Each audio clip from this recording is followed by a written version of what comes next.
"She's probably forgotten by now," Sarah said, as Grandma sat shaking, alone, on a cold airport bench. My chest burned as I watched strangers pass her by. No water, no help, no goodbye from the two people who called themselves her children. But then, I opened the airline app. They'd booked the tickets using my shared family account. I tapped once, then twice. Their seats were gone. I expected fury, but I didn't expect the real betrayal. "You'll never decide anything again," Sarah spat. "We'll take her away, for good." They thought this was over, but they parked the wrong old lady on the wrong bench, and they forgot who still held the keys. Let's see how fast they run when the judge reads Grandma's will. My name is Michael Rourke, and I'm 45 years old. I live a simple life. Coffee before dawn, steady work at the garage, and weekend errands with my grandmother Evelyn, who raised me more than my own parents did. Her kitchen was my classroom, each quiet correction shaping who I'd become. My brother David and sister Sarah barely visit anymore, treating every family gathering like a business transaction. They don't know I still manage the shared travel account I set up years ago, a small detail that might matter soon. Back in high school, when Grandma waited 3 hours after a late game, I made myself a promise she'd never feel forgotten again. Lately, there's been this tension building, like watching hairline cracks spread across plaster. My jaw tightens every time I think about it, fingers twisting the ring she gave me. But let me start from the beginning. I hit the terminal entrance 20 minutes late, thanks to backup on the parkway.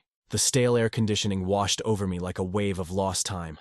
You know that feeling when you're running behind, and your chest gets tight? That's where I was, scanning rows of hard plastic seats while my phone buzzed with missed calls. The terminal stretched ahead like a mall after hours, all echoes and fluorescent glare. I'd promised to meet them near security, where we'd planned this whole family vacation thing. David and Sarah had pushed for it, insisting Grandma needed to get out more. Now, walking past shuttered coffee shops and duty-free stores, something felt off. Then I saw her. My grandmother, Evelyn Rourke, sat alone on a bare bench, her blue carry-on locked between her ankles, her shoulders curved inward against the terminal chill, hands clasped tight in her lap like she was trying to take up less space. Have you ever seen someone you love look suddenly small? It hits you right in the throat. "Ma'am?"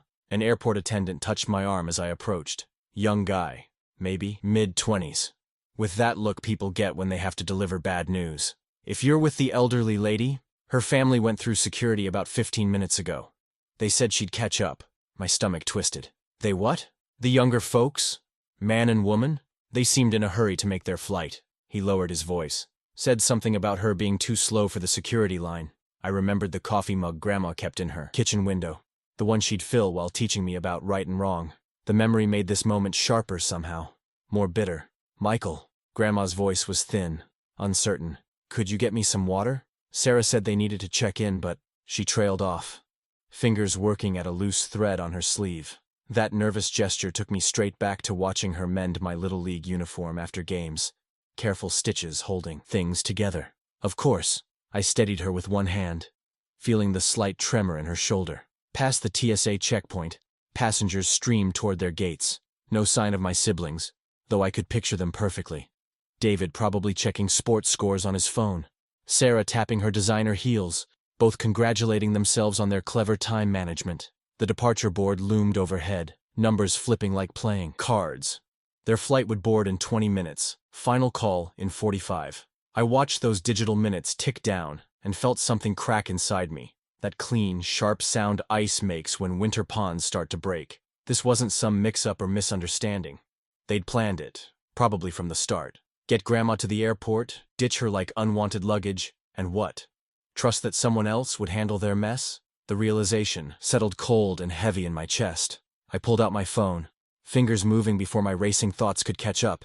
The airline app opened to our shared booking account, the one I'd set up back when we still pretended to be a real family. The one they'd used to book these tickets, never thinking about who still controlled the passwords. You ever have one of those moments when you know you're about to cross a line, when you can feel the weight of what comes next? That's where I was, standing in that terminal with Grandma's worried eyes on me and my thumb hovering over the screen. "Everything all right?" she asked. I looked at her, really looked, seeing every line and shadow that time had drawn across her face. The same face that used to light up when I'd bring home good grades, that creased with concern when I struggled, that showed me what unconditional love looked like. The family booking page glowed up at me. 2 passenger records highlighted and ready. David and Sarah's tickets, paid for with the joint card they'd probably forgotten I managed. My finger touched the screen, navigating to the cancellation option with the kind of calm that only comes when you're absolutely certain about what needs to be done. I stared at those 2 names on my screen, feeling the weight of what I was about to do. You know that moment, right? Before a thunderstorm breaks. That's what this was. Heavy air, crackling tension. Everything gone quiet except for the hum of terminal fluorescence overhead. 1 breath in, 1 breath out. Tap, tap. The confirmation popped up instantly. Tickets voided. Just like that. Sometimes the biggest decisions come down to nothing more than touching a piece of glass twice. I pocketed my phone and waited, knowing what was coming would hit hard and fast. Here's your water, Grandma. I helped her steady the paper cup, watching her hands shake less as she took small sips. The overhead speakers crackled with their endless loop of security announcements and gate changes. Any minute now, right on cue, my phone exploded with vibration. Sarah's number lit up the screen like an accusation. I stepped a few feet away from Grandma before answering, keeping her in sight. What the hell did you just do? Sarah's voice could have stripped paint. In the background, I heard David shouting something about speaking to supervisors. Funny, I was about to ask you the same thing. I kept my tone even, professional. The kind of voice you use when you know you're in the right. You're completely out of control. Sarah wasn't even trying to hide her rage anymore. This is exactly why you shouldn't be making decisions. You're unstable, Michael. Seriously, unstable. Where were you 15 minutes ago? The question came out quieter than I'd intended, but it landed hard. I could hear them both pause. When Grandma was sitting alone on that bench, when she needed water, oh, spare us the guilt trip. David cut in. We were trying to make our flight efficient. She understands that. I watched Grandma adjust her sweater, her movements small and careful like she was trying not to draw attention. Remember what I said about seeing someone you love look small? Yeah, that feeling doesn't get easier the second time around. She understands being abandoned. My voice stayed level, but something in it must have changed because a passing businessman quickened his step. Listen carefully, Sarah hissed. This little power play of yours? It's done. We're done. You're going to have no say in Grandma's care going forward. None. We'll make sure of it. And there it was, the real threat sliding out from behind their anger. This wasn't about missed flights anymore. This was about control, about paperwork and lawyers and who got to make decisions. I could practically hear the machinery of courtrooms grinding into motion. Is that right? I watched an attendant approach their gate with a clipboard, probably dealing with the chaos I'd just caused. Well, while you're figuring that out, Grandma's going home. With me. Where she'll be comfortable and cared for and not treated like inconvenient luggage. You can't. Watch me. I ended the call mid-sentence, something I'd learned from Grandma herself. She always said you don't have to hear every word someone says to know what they mean. The terminal speakers crackled again. Final boarding call for Flight 2187. Attention passengers David and Sarah Rourke. This is your final boarding call. I tucked my phone away and went back to Grandma, adjusting her sweater where it had slipped off one shoulder. She looked up at me with questions in her eyes, but also trust. That trust felt like a weight and a shield all at once. Ready to head home? I took hold of her carry-on handle. She nodded, then hesitated. But Sarah and David, they're going to miss their flight, I said simply, helping her stand. Sometimes that's what happens when you leave people behind. We made our way toward the taxi stand, my steps matching her slower pace. Behind us, the speaker announced one last time that Flight 2187 would be departing without 2 of its passengers. I didn't look back. Didn't need to. Getting Grandma settled took longer than usual. Every few minutes, my phone would buzz against the counter like an angry hornet, but I kept my focus where it belonged. You know how some moments just stick with you? The way she sank into her favorite armchair, relief washing over her face. That's one I'll carry. Let's get you warmed up properly. I tucked the heated blanket around her shoulders, remembering how she used to do the same for me after winter football practice. The memory of hot chocolate and her kitchen's warmth hit me hard. How about some chamomile? She nodded, hands clasped in her lap. Michael, about Sarah and David, we don't need to discuss that right now. I kept my voice gentle, masking the fury still simmering beneath. Let's focus on getting you comfortable. While the kettle heated, my phone lit up again. And again. Each message from my siblings was worse than the last. Sarah called me pathologically controlling. David suggested I needed professional help. They both claimed I was living in a paranoid fantasy about Grandma needing protection. You ever notice how people who do wrong always try to make you feel crazy for calling them out?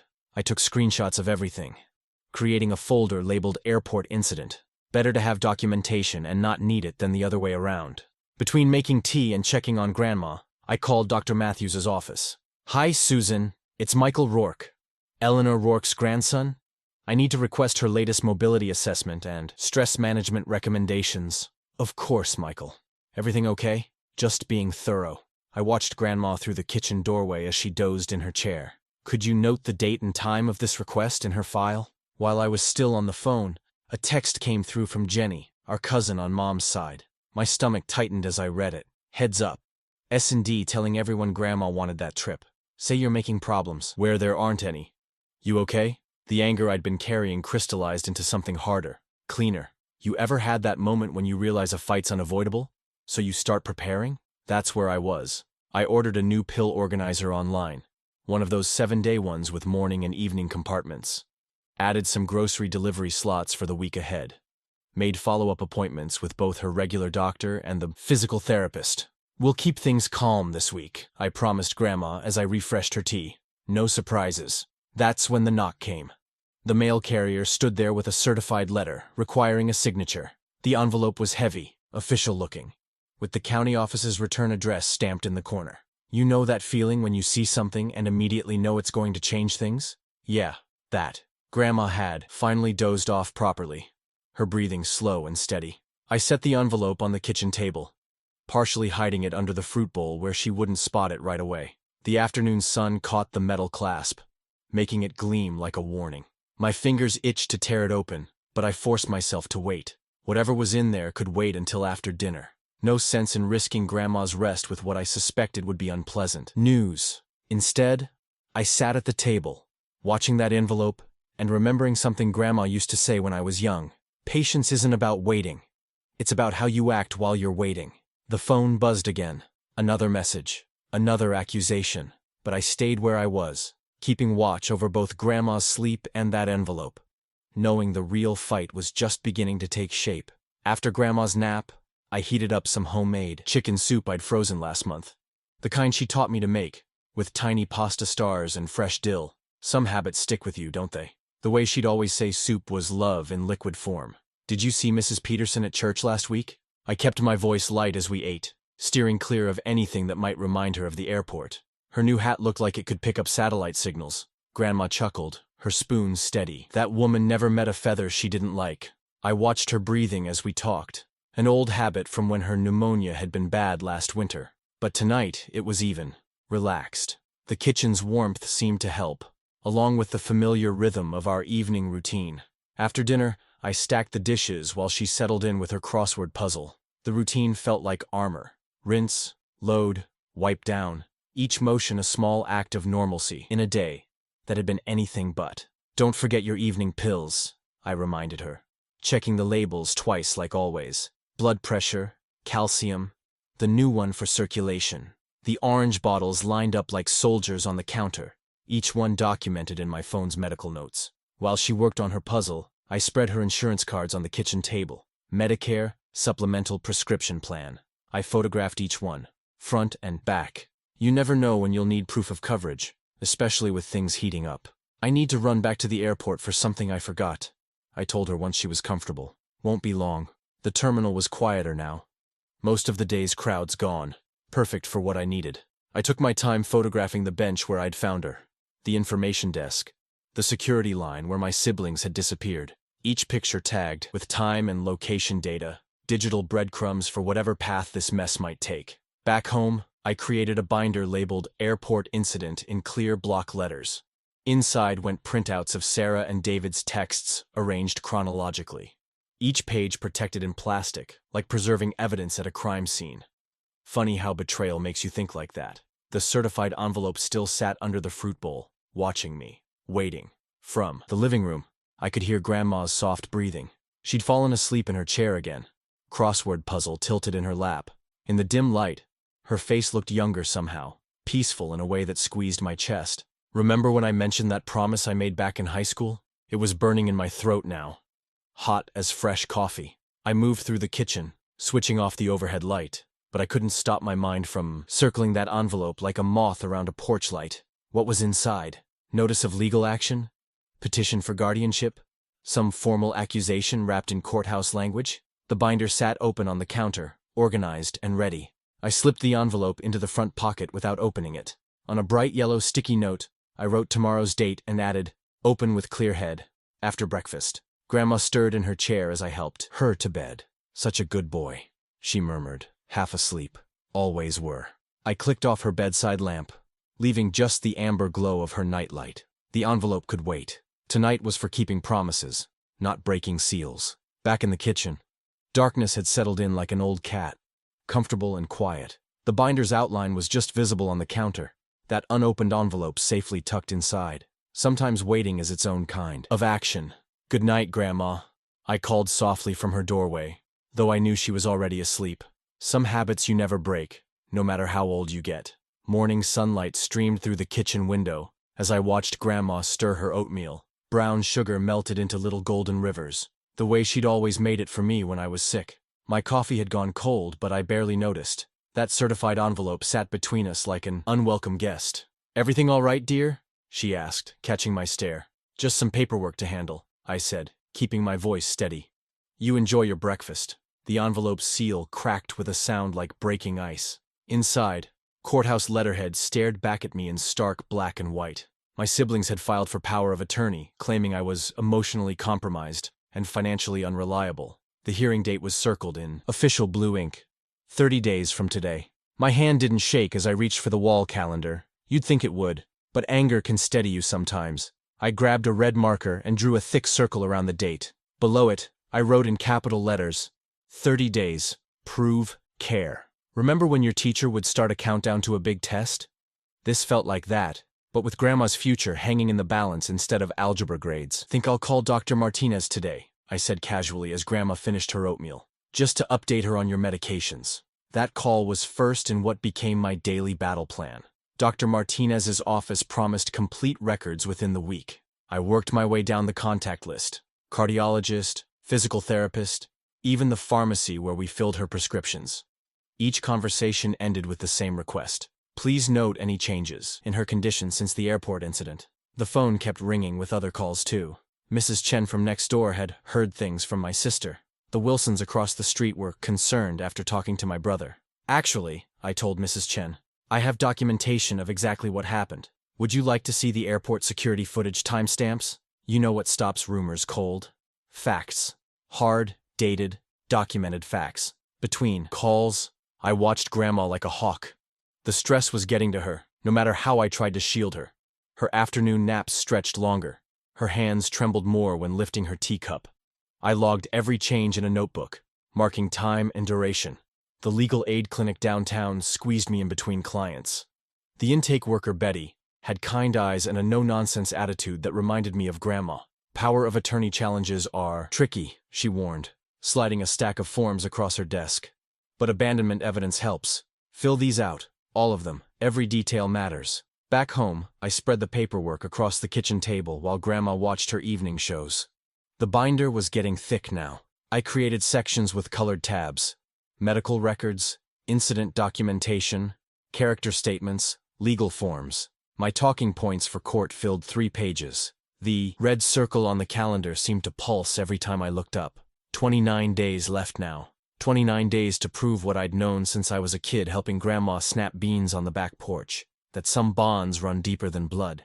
I didn't realize I'd dozed off until I felt something soft around my shoulders. Grandma had covered me with the Afghan from her chair. The pen was still uncapped in my hand, forms scattered under my cheek. "You work too hard," she whispered, patting my back. I straightened up, blinking at the clock. Past midnight. "Someone has to," I said, but she had already shuffled back to her room, leaving me alone with my war room of papers and that red circle staring down from the wall. The next week fell into a rhythm you could set your watch by.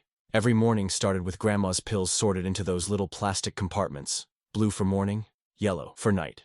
I'd gotten pretty good at the routine, though sometimes I caught myself triple-checking the doses just to be sure. You ever notice how time moves differently when you're watching it? Those 22 days left on the calendar might as well have been 22 minutes or 22 years. The red circle I'd drawn seemed to mock me every time I walked past. I kept a notepad in my back pocket, jotting down everything. 9:15 a.m. Pharmacy. Pickup. Mrs. Rodriguez confirms regular schedule. 2:30 p.m. Dr. Martinez's office, waiting on blood work. 4:45 p.m. Filed insurance forms for mobility assessment. The pages filled up with my chicken scratch, each entry another small brick in the wall I was building against my siblings' lies. The airport attendant, Sarah was her name, she'd left me her card that day. I remember exactly what happened, she'd said, shaking her head. But when I called to follow up, her voice got careful, professional. I'll need to check with my supervisor about making any official statement. I understood. Nobody wants to get pulled into family drama. I noticed Grandma's breathing first on Tuesday, coming up from the mailbox. Just 6 steps, but she had to pause halfway, one hand pressed against her chest. The next day, I shortened our usual walk around the block to just the corner and back. She didn't complain, but I saw the frustration in her eyes. That night, scrolling through Facebook, yeah, I still use it. Call me old-fashioned. I saw my sister's post. Some people get so obsessed with control they can't see they're hurting the ones they claim to protect. My brother had commented, sad when someone's whole identity becomes playing savior. Their words hit harder than I wanted to admit. The kettle was whistling on the stove, but I couldn't move from the hallway. Their accusations echoing in my head. Was I making things worse? The whistle turned to a screech, then died, like my certainty evaporating into steam. Remember writing those Dear John letters in high school? That's what it felt like sitting at the kitchen table with blank paper in front of me. To whom it may concern, I hereby withdraw my objection. The words came out stiff, formal, like I was already defeated. Then Grandma appeared in her nightgown, quiet as a ghost. She didn't say anything, just squeezed my hand and smiled that smile that always made everything clear when I was a kid. I trust you, Michael, she said. Always have. I looked down at that half-written surrender. The tear started slow, then ripped clean through, the sound sharp as a confession. Both halves went into my evidence binder under a new tab labeled Moments of Doubt, because sometimes the things that almost break us matter just as much as the things that make us stronger. Standing at that calendar again, marker in hand, I wrote, "Don't quit," under the red circle. Underlined it twice, but the ink looked thin, watery, like it might fade if you stared at it too long. Ever lie awake counting ceiling cracks instead of sheep? That's where I found myself at 2 a.m., running through my evidence like playing cards in a deck that felt 1 ace short. The airport photos were solid, the medical records were clear, the witness statements, well, they were still more promise than proof. And somewhere across town, my siblings were probably sleeping just fine, confident their lawyers and lies would win the day. I rolled over, staring at the binder on my nightstand. Inside were all the facts, all the dates, all the documents that proved I was right. But in that dark hour when doubt creeps in like a cold draft, I couldn't shake the feeling that maybe facts alone weren't enough. 2 mornings later, I was pouring my second cup of coffee when someone knocked. Not the sharp rap of official papers or the impatient staccato of my siblings. This was the slow, steady knock of someone who had all day. Opening the door, I found myself face to face with Uncle Frank. You know the type. Silver-haired, weathered face that's seen every kind of turbulence. The kind of man who could land a plane in a cornfield if he had to. He'd been a commercial pilot for 30 years before retiring. Used to fly my brother and sister around when they were climbing their corporate ladders. "Michael," he said, straight to business. "Got a minute? Sarah at Terminal B told me what happened with your grandmother." My hand tightened on the doorknob. "You were there?" He nodded, jaw set. "Saw the whole thing. Been eating at me ever since. Those two." He shook his head. Sprint walking past security like they were running from a bomb threat, leaving that sweet woman just sitting there. You ever feel relief hit you so hard it makes your knees weak? That's what happened as I ushered Uncle Frank inside. Here was someone who'd seen it with his own eyes. Someone whose word carried weight. "Mind if I record this?" I asked, pulling out my phone. The kitchen felt suddenly brighter, more solid. "That's why I'm here." He settled into a chair at the table, declining coffee with a wave. I was waiting for my connection, watching people come and go like I always do. Hard habit to break after 30 years in the air. "Saw your siblings park her on that bench. Didn't even wait for her to get settled before they were off." I hit record as he spoke. His pilots, precision making every detail crystal clear. The timestamps, the gate number, even which bench exactly. "Your sister checked her watch 3 times in 2 minutes," he noted. Your brother kept looking at the security line like it was personally offending him. Remember those old war movies where reinforcements finally arrive? That's what this felt like.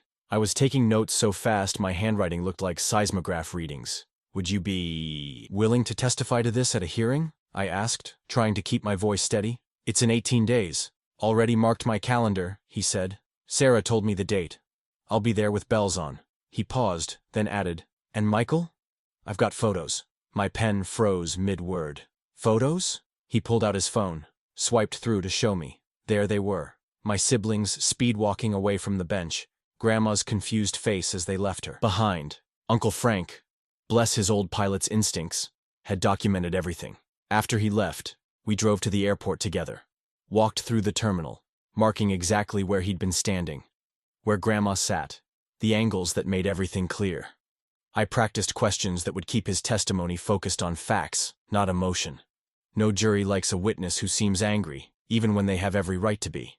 Back home, I wrote, witness, locked on the calendar next to 18 days in fresh black ink. Called the legal aid clinic right away to add Uncle Frank to my witness disclosures. The relief was real, solid, like finally finding firm ground after wading through mud. But as evening settled in, that old unease crept back. You know how a fridge hum can suddenly seem louder in a quiet house? Or how a clock's tick can start to sound like footsteps? That's what happened as I sat there, staring at my updated evidence binder. One witness, even one as solid as Uncle Frank, against my siblings' tag team act. They'd always been good storytellers, especially when their stories matched. I'd seen them talk their way out of trouble since we were kids, their versions of events so perfectly aligned it was hard to spot the cracks. The kitchen clock ticked louder, each sound like a countdown. 18 days. 1 witness. 2 practiced liars. The math felt wrong, somehow incomplete. I'd spread Grandma's medical files across the dining room table, sorting them into exhibits for court. You know how paperwork seems to multiply when you're not looking? What started as 1 stack had turned into 6, and my coffee had gone cold twice. Treatment dates, insurance forms, specialist referrals, I muttered, making neat piles. That's when I saw it. An accordion folder I'd never noticed before, tucked between old prescription records. The label was in Grandma's careful handwriting, the kind she used for important things like birthday cards and recipe cards. My hands shook a little as I opened the clasp. You ever have one of those moments where the air gets thick, like right before a storm? That's how it felt when I pulled out the first page. Last will and testament. I had to read it 3 times before my brain caught up with my eyes. There it was in black and white. A complete, professionally prepared will naming me as executor and guardian of Grandma's affairs. Not just executor, full medical power of attorney too. The dates jumped out at me. This was from 5 years ago, long before any of the current mess started. Being of sound mind and body, I read aloud, tracing Grandma's signature with my finger. Below it, 2 more signatures. Mrs. Peterson from her church group and old Mr. Martinez from next door. Both still alive, both still sharp as tacks. And there at the bottom, the notary's seal, clear as day. I sat back, feeling like someone had just handed me a winning lottery ticket. You know that saying about aces up sleeves? This wasn't just an ace. This was the whole royal flush. But something made me pause before reaching for the phone. There was this legal aid pamphlet on the table, one I'd read about 15 times already. Something about timing evidence presentation, about strategic disclosure. I picked it up again, found the passage. Critical evidence should be presented at the optimal moment for maximum impact and clarity. Premature disclosure can allow opposing parties time to construct contradictory narratives. Made sense. If I showed this now, my siblings would have days to spin their stories. Maybe even try to challenge the signatures or claim Grandma wasn't competent when she signed. Better to hold it until court, when everyone's under oath and the judge can see their reactions firsthand. I got up and made fresh coffee, letting the idea settle. Remember those old westerns where the hero saves his last bullet for just the right moment? That's what this felt like. The clock showed midnight when I finished making copies. 3 sets, each page documented with dates and times of duplication. I sealed the originals in a new envelope. Logged every detail of where I found them. Who witnessed what, when each copy was made. The kind of paper trail that would make an accountant proud. Sitting there in the quiet kitchen, I couldn't help thinking how this could go wrong. What if they claimed I'd hidden evidence? What if the judge didn't like the timing? My stomach did that flip thing it does, when you're not sure if you're being clever or too smart for your own good. But then I remembered how they'd left Grandma on that bench, how they'd tried to paint me as unstable, unfit, how they'd threatened to cut me out completely. "Use it right," I whispered, writing those words next to the red circle marking 10 days on my calendar. I touched the envelope one last time before locking it in my fireproof box. This wasn't about revenge or showing off. This was about using Grandma's own wishes, expressed years ago, to protect her now. I put everything away except that legal aid pamphlet, kept reading the section about timing and strategy until the words blurred. The house was dead quiet, except for the hum of the fridge and my own breathing. 10 days.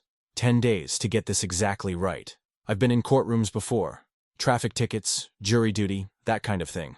But let me tell you, it hits different when you're walking your grandmother through those heavy wooden doors and everything you care about hangs on the next hour. The courthouse AC was cranked to Arctic levels. Typical government building overkill. I adjusted Grandma's shawl, making sure it covered her shoulders properly. Remember those old knitted things our grandmothers always seemed to have? This one was pale blue, soft as clouds from years of washing. She'd made it herself back when her hands were steadier. "You doing okay?" I whispered, helping her settle into one of those hard courtroom chairs. She nodded, but I could feel her trembling slightly under my hand. That's when my siblings swept in like they were entering a board meeting instead of a family crisis. All pressed clothes and practiced smiles, carrying leather folders that probably cost more than my first car. They didn't even glance our way. You know that feeling when someone's trying too hard to show they're not worried? That was them, right down to their shiny shoes. The bailiffs all rise caught in my throat a bit. I'd rehearsed my points for weeks, in the shower, driving to work, lying awake at night. But watching the judge settle behind that massive desk made all my practiced words feel like marbles in my mouth. Their lawyer was good. I'll give him that. Smooth as butter, painting this picture of me as some kind of control freak who couldn't handle change. He had a whole slideshow about the airport incident, making it sound like I'd sabotaged some wonderful family vacation just to prove a point. "Your Honor," he said, gesturing with manicured hands, "Mr. Rourke's impulsive cancellation of valid airline tickets demonstrates a pattern of manipulative behavior that concerns my clients deeply." I felt the room shift, could sense the court clerk's side-eye. You ever stand in front of a group and feel everyone deciding you're the bad guy? It's like ice water down your spine. My hands were steady, though. Funny how that works when you know you're right. As I laid out my binders on the counsel table, each tab was color-coded, every page numbered. I gave Grandma's hand a gentle squeeze, our old signal from when I was a kid in school plays. "I've got this." I started with the basics. Grandma's medical records showing her mobility issues, her doctor's notes about stress impact, then the airport incident report. Not technically signed, but detailed enough to raise eyebrows. But I could tell from the judge's expression that we needed something stronger. Documents can't capture what it felt like finding her alone on that bench. "Your Honor," I said, keeping my voice level like I'd practiced, "I'd like to call a witness who was present at the airport that day." The judge nodded. "Proceed." I caught my siblings' quick exchange of looks. Sharp, worried. They hadn't expected this. In all their planning, they'd figured it would be my word against theirs. That's the thing about people who think they're clever. They often forget about the quiet observers. "The court calls Franklin Morrison," the bailiff announced. Uncle Frank walked in, straight-backed despite his 60-plus years, his pilot's bearing still evident in his stance. His silver hair was neatly combed, his navy blazer pressed. He looked exactly like what he was, a respected professional who'd seen it all. My sister's pen dropped with a plastic clatter. My brother's confident smile flickered like a faulty light bulb. I took a slow breath, feeling the weight of the sealed envelope in my breast pocket. Timing, the May legal aid pamphlet had said. Everything comes down to timing. Uncle Frank raised his right hand as the bailiff began the oath. In the gallery, Grandma sat a little straighter, her chin lifting just slightly. And in that moment, watching my siblings shift in their expensive chairs, I knew we were finally ready to tell the whole truth. Ever watch someone who knows exactly what they're doing? That was Uncle Frank taking the oath. Same, precise movements he probably used running pre-flight checks back in his flying days. His right hand stayed rock steady, voice clear as a bell. I'd seen my share of nervous witnesses during the prep research. Fidgeting, backtracking, getting tangled in details. But Uncle Frank? He settled into that witness chair like it was his favorite recliner, adjusted his blazer once, and met the judge's eyes straight on. "Mr. Morrison," I began, "could you tell the court what you observed at gate C14 on March 15th? I was heading to my own flight, he said, his pilot's diction making every word count. I noticed an elderly woman, Mrs. Rourke, being wheeled to a bench by airport staff. What caught my attention was how her two companions were practically running toward security. You know that silence that falls when everyone in a room realizes they're hearing something important? That's what happened. Next, I checked my watch, habit from my flying days. It was 2:47 p.m. Their flight wasn't boarding until 3:15. There was no need for that kind of rush. My sister's attorney shifted forward. Perhaps they were concerned about clearing security. Son, Uncle Frank said with the patient tone of someone who'd logged thousands of flight hours, I worked that terminal for 23 years. Security wait time at 2:45 on a Tuesday afternoon runs 12 minutes maximum. I watched them abandon their mother on a hard bench with a carry-on she couldn't lift. They didn't even make sure she had water. The word abandon landed like a hammer strike. I saw the judge's pen pause mid-note. My brother tried for his winning smile, but it looked more like a grimace now. My sister had gone still as stone, except for her fingers working the edge of her folder into tiny creases. The cross-examination went about as well as trying to argue with a flight computer. Every time their lawyer tried to suggest Uncle Frank was confused or mistaken, he'd come back with another crystal-clear detail: the gate agent's name tag, the exact announcement times, which security lane was closed for maintenance. And you're certain about these details? Their lawyer pressed. Son, I spent 30 years making sure 100-ton machines stayed in the air. Being certain about details kept people alive. Uncle Frank's voice carried the weight of every one of those years. I know what I saw. The judge leaned forward slightly. The court appreciates your clarity, Mr. Morrison. She turned toward me. Do you have any documentation to support this testimony? My hand moved to my breast pocket where the envelope sat like a loaded gun. Yes, Your Honor. I have a sealed exhibit that directly addresses both the control issues raised and matters of prior intent. I caught my siblings' urgent whispers to their attorney. My brother's confident posture had collapsed like a failed landing gear. My sister's manicured nails drummed a nervous tempo on her armrest. The bailiff moved toward me, hand extended for the envelope.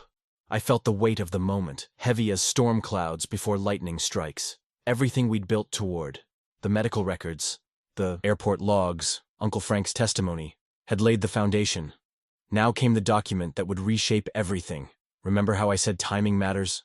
This was it. The judge would see this wasn't just about one airport incident or canceled flights. This was about trust given freely years ago, recorded properly, witnessed formally. The truth had been sitting in Grandma's accordion folder all along, waiting for the right moment to emerge. I touched the envelope's seal, feeling the slight ridge of the notary's stamp beneath my fingers. Across the aisle, my siblings' whispers grew more intense. Their attorney was flipping rapidly through his notes, probably searching for any way to counter whatever was coming. The bailiff stood ready, and I could feel the room's attention narrow to this single point of focus. Sometimes the strongest move isn't a shout, but a whisper. Sometimes the clearest truth isn't spoken, but written. I stood, document in hand, ready to deliver the final piece that would transform suspicion into certainty. I handed the envelope to the bailiff, who brought it to the judge. The room held its breath as she broke the seal and withdrew the contents. Her eyes moved methodically across the first page, then the second. This appears to be a notarized will and healthcare directive, she announced. Dated March 15th, 4 years ago. She examined the signatures closely. The notary seal is current, properly executed. 2 witnesses. She glanced at the attached affidavits. Both witnesses are still living and provided sworn statements confirming their signatures. You could have heard a paperclip drop. My siblings' smug expressions began to crack around the edges. The judge continued reading, her voice gaining a slight edge. I'll quote directly from Section 3. I hereby name my grandson, Michael James Rourke, as executor of my estate and guardian of my person in all matters financial, medical, and personal. She looked up. The directive uses identical language regarding healthcare decisions. My sister's perfectly arranged hair seemed to wilt. My brother's hand dropped from his chin to hang limp at his side. Their attorney frantically flipped through his papers, probably searching for something, anything, to counter a document this airtight. Your Honor, he started, rising halfway from his chair. We request a brief recess to review this new evidence and denied. The judge's tone could have frozen coffee. What I'd like to know is why a petition for power of attorney was filed at all, given the existence of this properly executed directive clearly naming Mr. Rourke as both executor and guardian. The silence that followed felt like the moment after a thunderclap.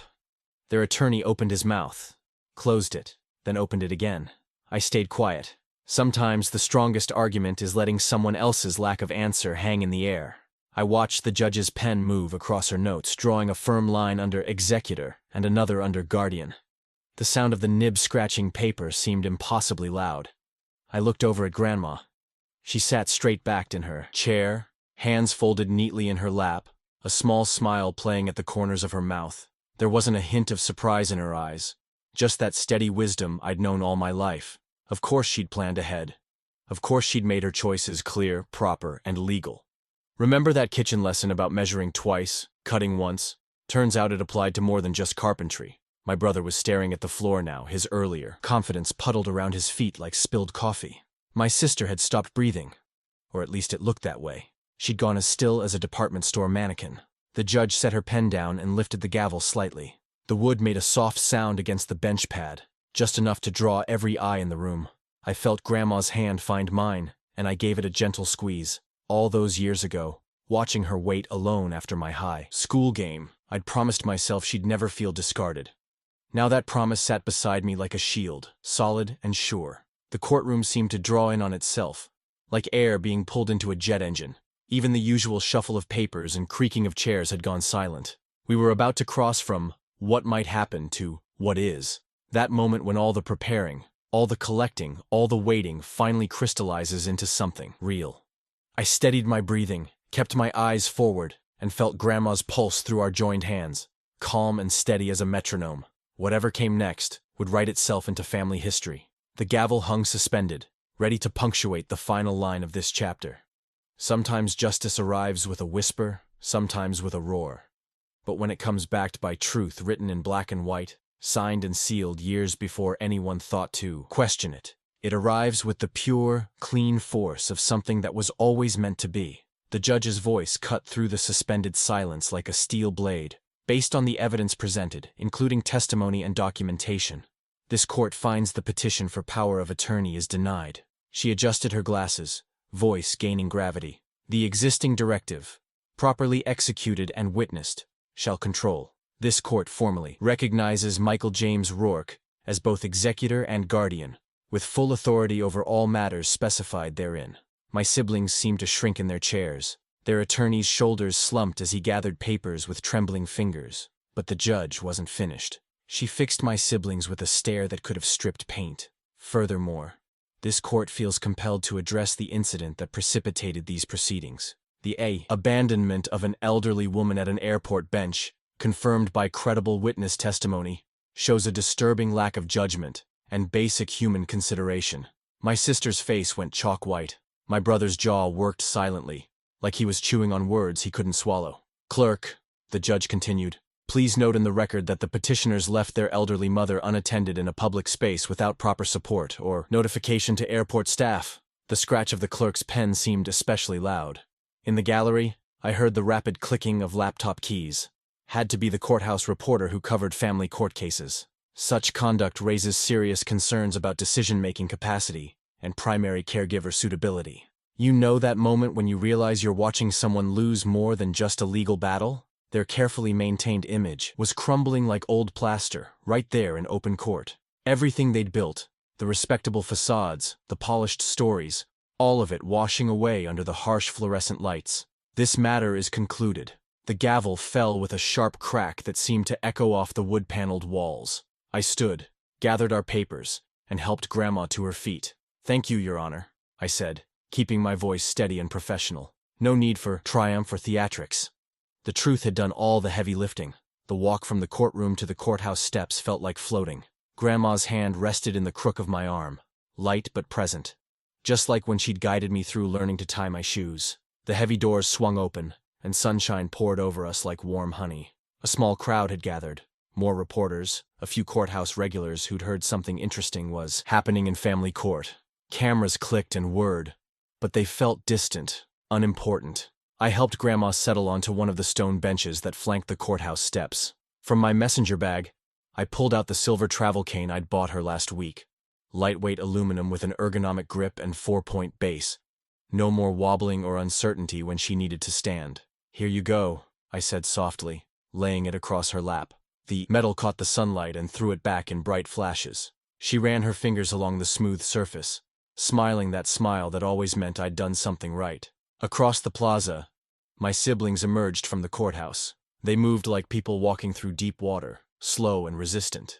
Their eyes skated past us, finding sudden interest in the landscaping, the parking meters, anything but the tableau of grandmother and grandson they'd tried so hard to paint as dysfunctional. The air in my chest finally expanded fully, like I'd been breathing through a straw for weeks and someone had cleared the blockage. I stood straighter, feeling the weight of documents and promises settling into their proper places. Looking at their retreating backs, I didn't feel the anger I'd expected, maybe because I knew something they'd forgotten. Honor isn't something you claim, it's something you prove, day by day, choice by choice. They'd chosen shortcuts and shadows. I'd chosen to stand in the light. Grandma's hand found mine again, squeezed gentle but sure. The silver cane gleamed across her lap like a line drawn between right and wrong, between convenience and commitment, between abandonment and love. The truth of it all was right there, written in metal and sunshine. Honor outlives every selfish lie.